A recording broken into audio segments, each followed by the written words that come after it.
You no longer belong in this sky, Amelia, the lead pilot's voice cut through the radio, sharp over the howling wind. The Baltic sky trembled with electromagnetic storm interference, radar blind, signals scattered. In the cockpit of a civilian aircraft spiraling out of control, Amelia cross-gripped the controls, her breath coming in gasps. "But I never left it," she whispered. When every system went dark, she switched to a military frequency that had been closed 8 years ago. "This is Ghost Rider requesting NATO escort." 10 seconds of silence, then radar screens around the world lit up like stars. Amelia Cross was 34 years old, a former NATO fighter pilot once known by the call sign Ghost Rider for her legendary ability to fly through night storms without radar. 8 years ago, during an experimental engine test, she had been declared killed in action.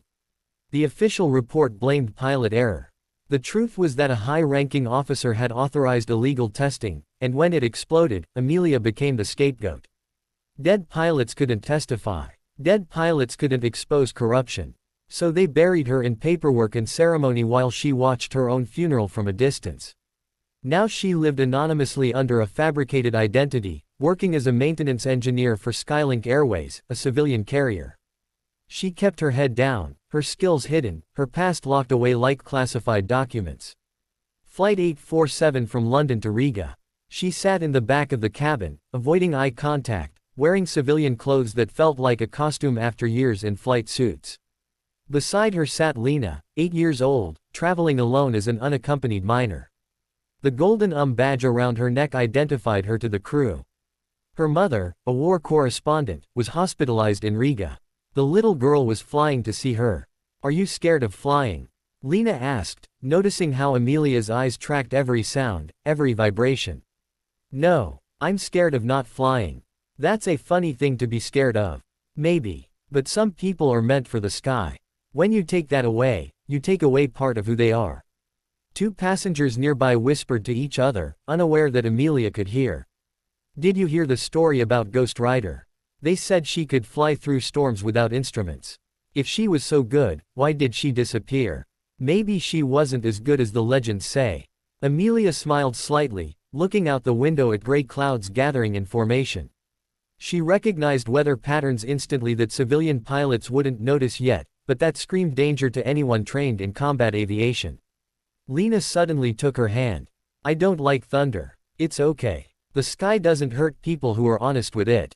The flight attendant standing nearby later told investigators, "I don't know why, but when she looked up at the sky through that window, the whole cabin felt calmer. Like she was in control even before anything happened." Amelia had that effect, calm in the center of chaos. It was what made her legendary and what made her disappearance so devastating to the pilots who'd flown with her. She checked her watch. 4 hours until landing. The clouds outside were darkening, electrical charges building. She could feel it in her bones, the way sailors feel approaching storms. "Tell me about your mom," Amelia said to Lena, distracting them both. "She's brave. She goes to scary places to tell true stories. She says truth matters more than safety." "Your mom's very wise. Are you brave?" Amelia considered the question. "I used to be. Now I'm just trying to survive." "That's brave too. Mom says survival is the hardest kind of courage." Wisdom from the mouth of a child that cut straight through years of self-doubt and hiding. The plane hit turbulence, minor. Nothing serious, but Lena gripped Amelia's hand tighter. "Is it okay?" "Yes. Just the air moving around us, like water in a river but invisible." "You know a lot about flying." "I used to. A long time ago." "Why did you stop?" "Sometimes the sky decides you're done, and you have to listen." But even as she said it, Amelia knew it was a lie. The sky hadn't decided anything. People had, corrupt people protecting their careers and reputations, willing to sacrifice a pilot who'd seen too much and cared too much about the truth. The captain's voice came over the intercom, routine and calm. "Ladies and gentlemen, we're expecting some weather ahead. Nothing to worry about, but we may experience moderate turbulence. Please remain seated with seatbelts fastened." Amelia's eyes narrowed. The weather ahead wasn't moderate. It was catastrophic. She could see it in the cloud formations, the building electrical charges, the way the aircraft was already responding to unseen forces. She'd seen these patterns before, in combat zones, in training exercises that pushed the boundaries of what was survivable. And she knew with absolute certainty that this flight was about to become a fight for survival. She just didn't know yet that she'd be the one fighting, or that her voice, silent for 8 years, was about to be heard across every NATO frequency in Europe. Ghost Rider was dead, but Amelia Cross was very much alive, and the sky was about to remember her name. Midnight over the Baltic Sea. The electromagnetic storm hit without warning, a wall of interference that turned every electronic system into useless noise. Radar went blind, GPS signals scattered into meaningless data, radio communication dissolved into static. In the cockpit, the captain collapsed, cardiac arrest triggered by stress and an undiagnosed condition. The first officer, barely 30 years old, stared at controls that no longer responded. Mayday, Mayday, this is Skylink 847, we've lost all navigation systems. His voice cracked with panic. Captain is down, I repeat, Captain is down. No response. The storm had swallowed their transmission. Oxygen masks dropped throughout the cabin, passengers screamed, children cried. The plane banked sharply, losing altitude, spiraling toward the black water below. Lena buried her face in Amelia's shoulder. I'm scared. I know, sweetheart, but I need you to be brave for just a little while. Can you do that? The little girl nodded, tears streaming down her face. Amelia unbuckled her seatbelt and moved toward the cockpit, fighting against gravity as the plane continued its deadly descent. A flight attendant tried to stop her. Ma'am, you need to return to your seat. I'm a pilot. Let me through. You're not on the crew manifest. I'm the only person on this plane who can save it now. Move aside. Something in her voice, an authority buried under years of silence, made the attendant step aside. Amelia burst into the cockpit. The first officer looked up, eyes wide with terror and relief. Who are you? Someone who knows this aircraft better than anyone alive. Move over. She didn't wait for permission, slid into the captain's seat, hands moving across controls with muscle memory that 8 years couldn't erase. Altitude 12,000 feet, descending fast. Cut auxiliary power, open pressure vents, manual trim control now. We can't fly without instruments. Yes, we can. I've done it dozens of times. Trust me or watch everyone die. Your choice. He moved. She took full control. The plane was in a death spiral, engines screaming, structural integrity threatening to fail. Amelia closed her eyes for a moment, feeling the aircraft through her hands and body, the way it moved, the way it fought her, the way it wanted to fall. Then she stopped fighting it and started flying it. She keyed the intercom, voice steady despite the chaos. Cabin crew, secure all passengers. Check the make sure the child is safe. Everyone stay calm. We're going to make it. With no radar, no GPS, no communication, she did something that shouldn't have been possible. She began flying purely on instinct and skill, using stars visible through breaks in the clouds, her sense of direction and speed, everything she'd learned in combat. And she sent a signal, not through radio but through Morse code using the aircraft's external lights, a pattern any military pilot would recognize. SOS, civilian flight, on board. At NATO Command Center in Ramstein, Germany, radar operator Sarah Chen was about to end her shift when her screen flickered with an anomaly. Sir, I'm picking up something. Signal pattern 07, but that code was deactivated 8 years ago. Her supervisor approached, frowning. 07, that was Ghost Rider's designation.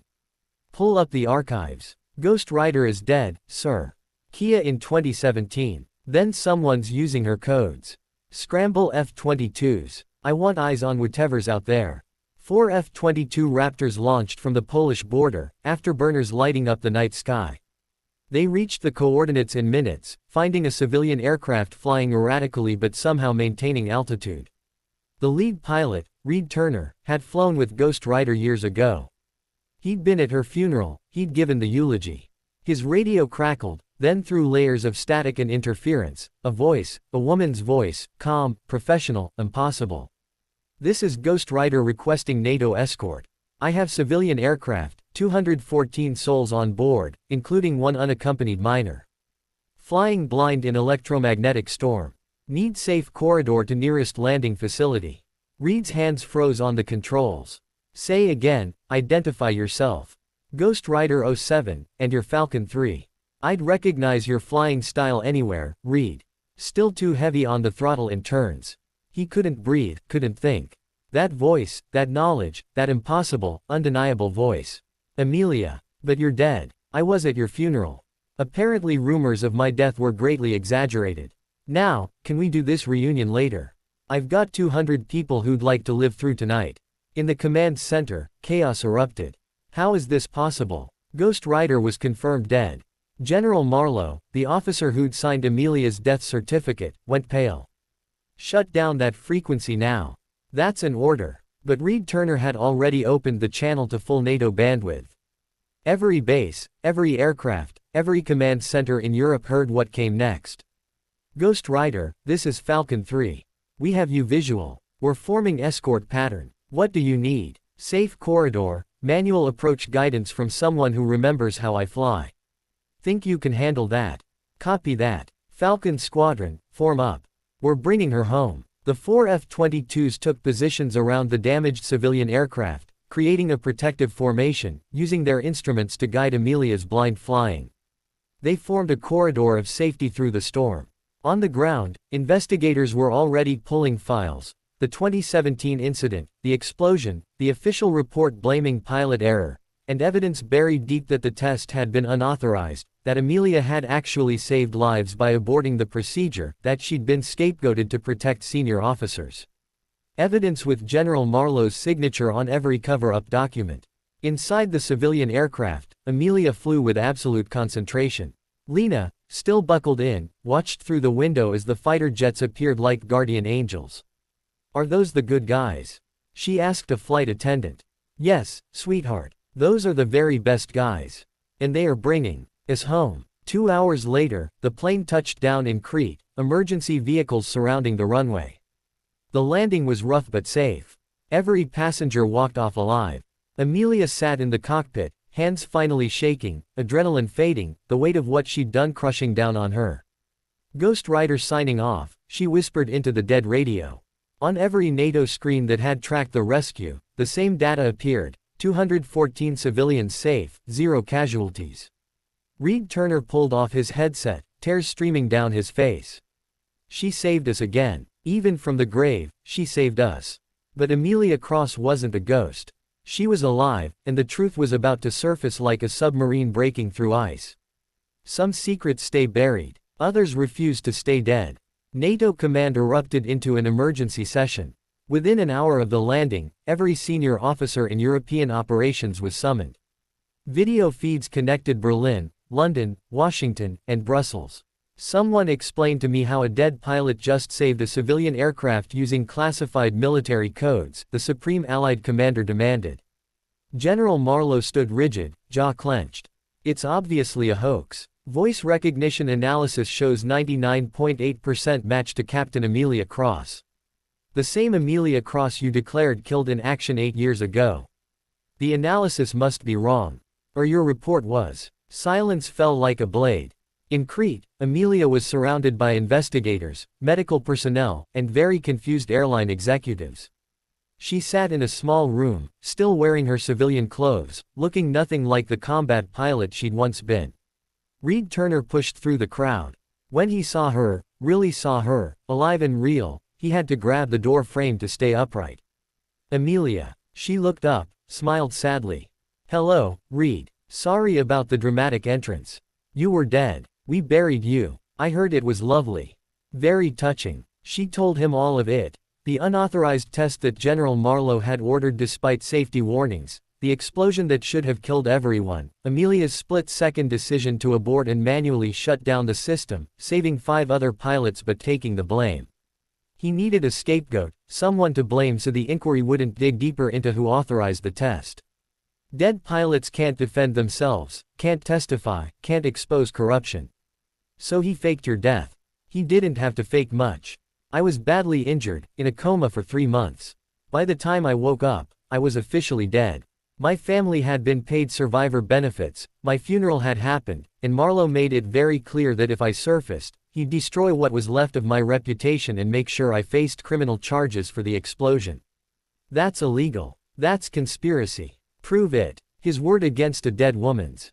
Who would you believe? Reed sank into a chair. Why didn't you come to us? We would have fought for you. And gotten destroyed alongside me. He's a 3-star general. I was just a captain. The math didn't work. She looked at her hands. So I disappeared. Built a new identity. Tried to forget I was ever Ghost Rider. Did it work? Not even a little bit. Every day I saw planes and wanted to fly. Every night I dreamed of the sky. But I survived. That was enough. Outside, investigators were pulling every document related to the 2017 incident. With Amelia's testimony and Reed's corroboration, they began finding the cracks in Marlowe's story. Unauthorized test orders with Marlowe's signature, falsified safety reports, communications deleted but recovered from backup servers. A pattern of reckless decisions prioritizing advancement over safety. The Morse code Amelia had used during the rescue matched perfectly with signals from the 2017 incident, signals that had been in the official record but ignored. One investigator realized, the explosion happened because they ignored her abort signal. By dawn, Marlowe was under arrest. By noon, the story had leaked to international press. By evening, Ghost Rider Lives was trending worldwide. But Amelia wanted none of it. She slipped away from the debriefing, found a quiet spot on the airfield, and watched F-22s take off for training exercises. Reed found her there. They want to reinstate you. Full rank, back pay, public apology. You can have your life back. Can I? That life ended 8 years ago. I'm someone different now. Who? I don't know yet. But not Ghost Rider. She died with honor. Let her rest. The pilots need you. The young ones. They need to know that integrity matters, that doing the right thing is worth the pain, even when the cost is everything. Especially then. Inside the terminal, Lena was waiting with her mother, who'd been discharged from the hospital to meet the woman who'd saved her daughter. When she saw Amelia, she burst into tears. Thank you. Thank you for bringing her back to me. Amelia knelt down to Lena's level. You were very brave up there. So were you. Are you really a ghost? No, sweetheart. I'm just someone who refused to give up, even when everyone said I should. The media circus was unavoidable, cameras, reporters, questions shouted from every direction. But Amelia walked through it in silence, head down, hands in pockets. One reporter managed to get close. Captain Cross, do you have any message for General Marlowe? She stopped, considered, then spoke clearly so the cameras couldn't miss it. Truth has a way of surfacing. You can bury it, but it never stays dead. That's what he forgot. That's what I remembered. The NATO investigation took 3 months. When it concluded, General Marlowe was court-martialed for falsifying records, obstruction of justice, and conspiracy. He was stripped of rank and sentenced to 10 years in military prison. 5 other officers were also charged. A web of corruption that had protected itself for years, until one pilot refused to stay silent. The Secretary General of NATO issued a formal statement. Captain Amelia Cross acted with extraordinary courage during the 2017 incident, preventing greater loss of life at personal cost. We are only now beginning to understand. She is hereby restored to full rank and honors, with our deepest apologies for the injustice she endured. But when they tried to present her with the restoration documents, she was gone, vanished again, this time by choice. She left a note. Thank you, but I don't need vindication from the people who betrayed me. I know who I am. That's enough. Reed understood. She's not coming back, is she? Would you? Another pilot asked. After what they did, I don't know, but I'd like to think I'd have her courage. In classified briefings, young pilots were shown the full unredacted footage of both incidents. The 2017 explosion where Amelia saved 5 lives, the 2025 rescue where she saved 214. This is what integrity looks like, instructors explained. This is what happens when you do the right thing regardless of cost. Some of you will face these choices. When you do, remember Ghost Rider. Remember that honor matters more than rank. Truth matters more than career. Lives matter more than reputation. The legend grew. Ghost Rider, the pilot who died and came back, the woman who flew through storms without instruments, the voice in the darkness that guided people home. But Amelia Cross, the real person behind the legend, wanted only peace. She had done her duty, saved lives, exposed corruption, proved that truth doesn't stay buried. Now she wanted to rest, really rest. The kind of rest that comes from knowing you've settled all accounts. And owe nothing to anyone. She disappeared into a small coastal town in Iceland where the sky was white and clear, and the past felt blessedly far away. But the sky never forgot her. And neither did the pilots who flew under her shadow, inspired by a ghost who refused to stay dead, a legend who turned out to be heartbreakingly, courageously human. 6 months after the incident, NATO established the Ghost Rider Memorial Training Program at the Aviation Center in Poland. Not a monument to death, but a living tribute to integrity, courage, and the willingness to do right when doing right costs everything. Reed Turner became the program's director. We teach more than flying here.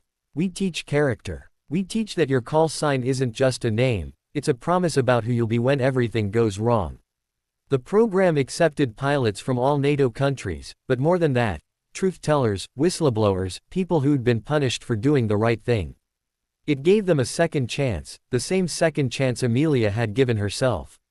In the main hangar, they mounted a display, Amelia's old flight helmet, call sign Ghost Rider 07 stenciled across the back, her flight logs from before the incident, and a recording of the Morse code she'd sent during both rescues. Beneath it, an engraved plaque, "The sky has no graves. Only pilots who haven't landed yet." Students would stop before it, reading the inscription, understanding what it meant, that being grounded didn't mean being finished, that sometimes you had to die to yourself to become who you really needed to be. Media coverage continued. Ghost Rider, the woman who refused to die, became a documentary, books were written, podcasts devoted episodes to her story. But Amelia herself remained invisible. No interviews, no public appearances, no attempts to capitalize on the attention. She'd said her piece by staying silent, and that silence was louder than any words could be. Lena, the little girl from the flight, wrote her a letter. It took months to reach Amelia through various channels, but it eventually arrived. "Dear Ghost Rider, thank you for saving my mom and me. I'm not scared of planes anymore. I want to be a pilot like you someday, not because of the flying, but because you showed me that being brave means doing the right thing even when it's scary. Mom says you're a hero. I think you're more than that. You're proof that truth matters. Love, Lena." Amelia framed the letter, the only decoration in her otherwise sparse cottage. On days when she doubted her choices, when exile felt too heavy, she'd read it and remember why she'd stayed silent, why she'd surfaced, why she'd done any of it. Not for glory, not for vindication, but because lives mattered more than comfort, and truth mattered more than reputation. At the NATO Training Center, Reed gathered new pilots every Monday morning, the same ritual every time. "Before we start, I want you to listen to something." He'd play the recording, static-filled, broken, but unmistakable. "This is Ghost Rider requesting NATO escort." Then silence as every student absorbed the weight of that moment. A dead woman coming back to life. A silenced pilot finding her voice. A buried truth breaking through years of lies. That woman saved 214 lives after being officially dead for 8 years. She did it with no instruments, no support, nothing but skill and courage. And when it was over, she walked away from all the glory and went back into hiding. Why? A student always asked. Because she didn't do it for recognition. She did it because it needed doing. That's the difference between a good pilot and a great one. Great ones act regardless of reward. The program graduated its first class in April, 37 pilots from 15 countries, all changed by the training, by the ethos, by the ghost of a woman who refused to be forgotten. At graduation, they performed a flyover, traditional formation, precise and perfect. But at the end, one pilot broke away, performing a solo climb that left a single white contrail against the blue sky, the missing man formation, honoring those who'd fallen. Except this time, it honored someone who hadn't fallen but had chosen to disappear, someone who lived but existed as memory, as inspiration, as proof that integrity survives even when everything else is stripped away. Reed watched the sky, tears streaming down his face. Wherever you are, Amelia, I hope you saw that. I hope you know what you mean to all of us. In Iceland, Amelia stood on a cliff overlooking the ocean, watching the same sky. She didn't see the flyover thousands of miles away, but somehow she felt it, a whisper through the clouds, a promise kept, a farewell acknowledged. She smiled, closed her eyes, and let the wind carry away the last of her ghosts. The sky had its Ghost Rider. But Amelia Cross finally had her peace. 3 years after the incident, the NATO Aviation Museum in Brussels opened a permanent exhibition, Ghost Rider, the pilot who flew through death. The centerpiece was her old helmet, recovered from storage where it had sat for 8 years, presumed to belong to a deceased officer. Now it rested under glass, lit from above, the call sign visible to everyone who entered. But the most poetic part of the exhibit wasn't the helmet or the flight logs or the dramatic photographs. It was a single piece of paper, handwritten, mounted behind protective glass, the note Amelia had left when she refused her reinstatement.